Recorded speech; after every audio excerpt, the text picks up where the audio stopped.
চুলদাড়িটা ভালোই বড় হয়েছে না, কাটবো কাটবো করে কিছুতেই আর সময় হয়ে উঠছে না। কি করে হবে, এত ব্যস্ত।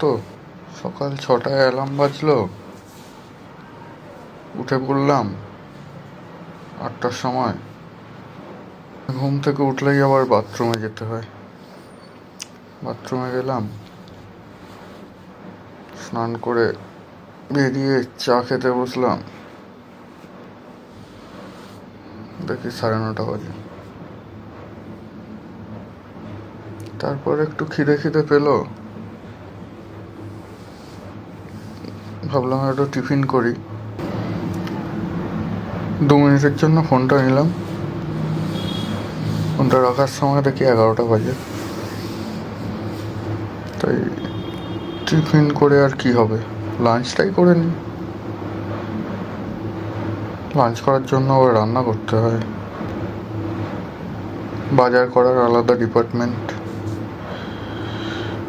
আনাজ কাটার আলাদা ডিপার্টমেন্ট। আমার ডিপার্টমেন্ট শুধু রান্না করা।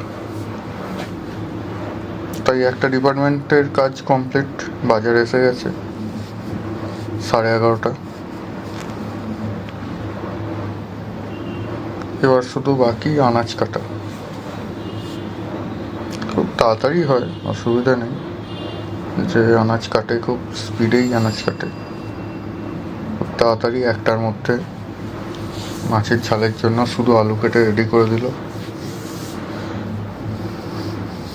রান্না কমপ্লিট হলো। টিফিন না করে একবারে লাঞ্চ করবো ভাবলাম, তাই তাড়াতাড়ি খেতে বসে গেলাম 3টের সময়। আর খাওয়া দাওয়ার পর আমার একটু আবার ভাত ঘুমের দরকার হয়, মিনিট 10 হলেই হয়। তাই ফোনটা হাতে নিয়ে একটু রিলস কল করতে করতে শুয়ে পড়লাম। 5টার সময় হঠাৎ মনে হলো যে না, ভাত ঘুম একটু দিতে হবে। তাই চোখটা বন্ধ করলাম, কিছুক্ষণের জন্য একটু ঘুমিয়ে নিলাম। উঠে দেখলাম 6:30 বাজে, কাজে বসতে হবে। তাই 1 কাপ চা নিয়ে ফোনটা হাতে নিলাম। ফোনটা রেখে দেখি 8:30 বাজে। আবার রাতের রান্নার জন্য রেডি হতে হবে সব কিছু। এই তাড়াতাড়ি সব জোগাড় যন্ত্র শুরু হয়ে গেল। আমাদের কাজ ওইভাবে পেন্ডিং ফেলে রাখি না, যা হয় খুব তাড়াতাড়ি হয়।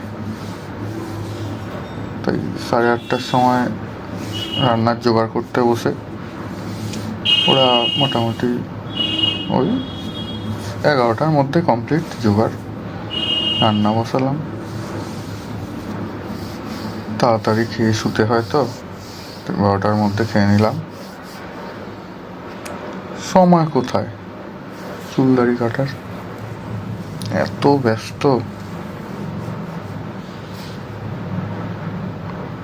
কি দেখছো? ভিডিওটা ভালো লাগেনি জানি তো, একদম লাইক করবে না, কমেন্টও করবে না, একদম সময় নেই রিপ্লাই দেওয়ার।